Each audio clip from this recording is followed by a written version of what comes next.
ये कहानी है धनपुर की। ये गांव पर रहती की थी सविता, जो अकेले ही अपने काम से घर चलाती थी। सविता गांव के बीच में अपना फिश करी का ठेला लगाती थी। पूरे गांव को सविता का खाना बहुत पसंद आता था। सविता की एक बेटी थी, प्रिया, जिसको सविता ने बहुत ही लाड़ प्यार से पाला था। बेटा, अब तू बड़ी हो गई है, कभी तू मेरे साथ काम में हाथ बटाया कर। अरे माँ, ये काम करना मेरे को बिल्कुल पसंद नहीं है। पर बेटा, ये जरूरी थोड़ी कि जो काम हमको पसंद आए हम वो ही काम करें। अरे माँ, मैं एक दिन जरूर काम में हाथ बटवाऊंगी। अब मेरी सहेली आ गई है तो मैं जा रही हूँ। ऐसा कहने के बाद प्रिया उसकी सहेली से मिलने चली गई और सविता अकेले ही खाना बनाने लग गई। सविता ये चाहती थी कि अब प्रिया भी थोड़ा बहुत काम करना सीख जाए, लेकिन प्रिया में बहुत बचपना था और प्रिया अपनी माँ की लाडली थी, इसीलिए उसने कभी माँ के साथ काम पर हाथ बटाया ही नहीं। फिर सविता अपने ठेले पर चली गई। उसे खाना बनाना उसकी माँ गीता ने सिखाया था, इसलिए उसने अपने ठेले का नाम गीता रखा था। अरे सविता, 2 प्लेट फिश करी देना। हाँ भैया, अभी देती हूँ। वैसे सविता, तुम फिश करी बहुत अच्छी बनाती हो। हाँ भैया, ये बनाना मुझे मेरी माँ ने सिखाई थी। फिर दोनों ने खाना खाया। सविता का फिश करी पूरे गांव में फेमस था। बहुत लोग ये खाने आते ही थे। सविता, तू अकेली ही कितना काम करती है। कभी कभी प्रिया को भी मदद करवाने के लिए लाया कर। अरे रवि चाचा, मैं उसको बोलती तो हूँ, पर प्रिया समझती ही नहीं है। हाँ, अभी ना समझ है ना, धीरे धीरे समझ जाएगी। हाँ, समझ जाए तो अच्छा है। फिर शाम को सविता घर जाने के लिए निकल गई। तभी अचानक से एक गाड़ी ने सविता को टक्कर मार दी, जिससे सविता को चोट लग गई। फिर कुछ लोगों ने सविता को हॉस्पिटल लेके चले गए और प्रिया भी आ गई। डॉक्टर माँ, ठीक तो हो जाएगी ना? ज्यादा चोट तो नहीं लगी माँ को?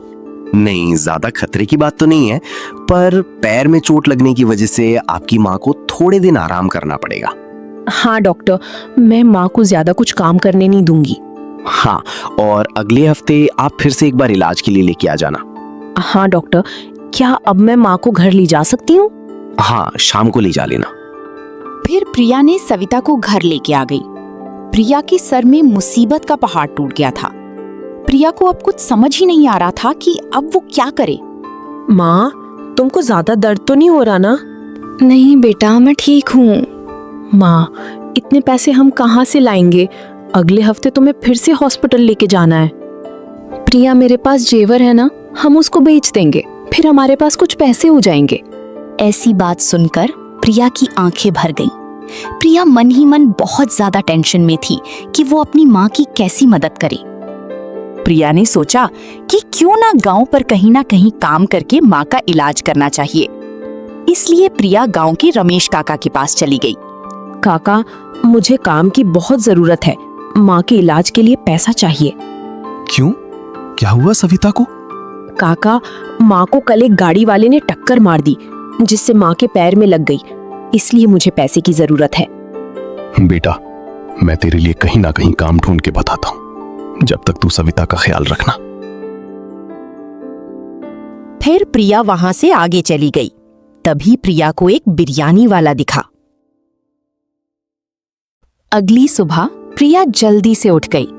प्रिया काम की तलाश में हामिद की बिरयानी ठेले में पहुंच गई। हामिद चाचा, क्या आपके यहाँ मेरे को कुछ काम मिलेगा? क्यों? तेरी माँ का तो फिश करी का ठेला है ना, फिर तेरे को मेरे यहाँ काम क्यों करना है?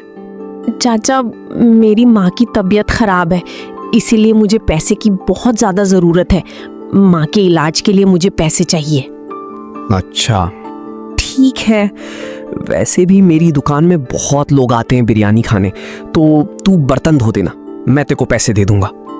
क्या मुझे पैसे 2-3 दिन में मिलेंगे? हाँ, अभी काम कर यार, फिर बताता हूँ। सच्चाई तो ये है कि हामिद सविता से जलता था।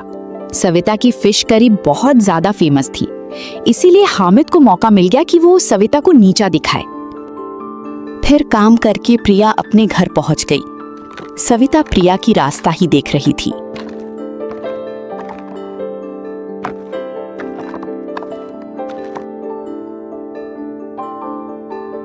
माँ, तुम बैठी क्यों हो? आराम करना चाहिए ना। बेटा, तेरी ही रास्ता देख रही थी। कहाँ गई थी तू सुबह से? माँ, मैं एक जगह काम करने गई थी, हामिद चाचा के यहाँ। क्यों? और कौन सा काम करने गई थी? हाँ, बर्तन धोने। हमको पैसे की जरूरत थी ना, इसलिए। क्या?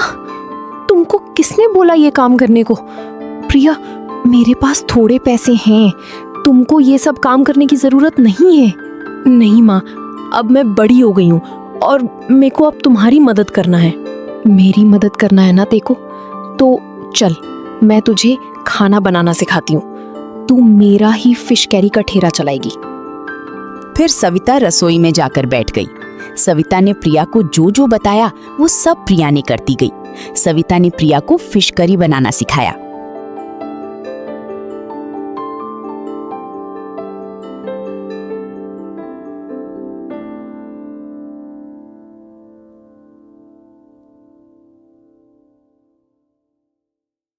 प्रिया, ऐसा लग रहा है कि सब्जी बहुत टेस्टी बनी है। क्या पता माँ, मुझे तो बहुत डर लग रहा है, ना जाने कैसी सब्जी बनी होगी। तू ये सब मत सोच और तू जा गीता के ठेले में। ये फिश करी का ठेला मेरी माँ का था और अब से तू ये ठेला चलाएगी और मेरे को तेरे में बहुत भरोसा है। फिर प्रिया ने पूरा खाना बांध लिया और प्रिया चली गई। प्रिया ने फिश करी का थैला लगा लिया था। तभी दो लोग बात करते हैं। आज ये सविता की दुकान में आज कौन आया है? लगता है कि लड़की है। तो अपन भी फिश कैरी करने चले? हाँ चलो। बेटा, तुम सविता की बेटी हो क्या? हाँ, मैं उनकी ही बेटी हूँ। अच्छा बेटा, तुम्हारी माँ का एक्सीडेंट हो गया था क्या? हाँ, पर अब माँ की तबीयत ठीक है। अच्छा, अब हमको 2 प्लेट लगा दो। फिर दोनों ने फिश करी खाई और उन दोनों को बहुत पसंद आई। क्या बात है बेटा, तुम तो तुम्हारी माँ से भी ज्यादा टेस्टी खाना बनाती हो। थोड़ी ही देर में भीड़ लग गई और प्रिया का फिश करी खत्म हो गई। फिर शाम को प्रिया घर चली गई।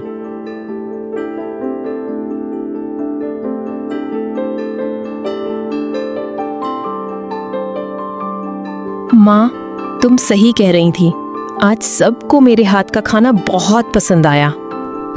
मेरे को तो पहले से ही पता था कि मेरी बेटी जो भी काम करेगी वो बहुत ही अच्छे से करेगी। माँ, अब कल हम हॉस्पिटल चलेंगे। ठीक है।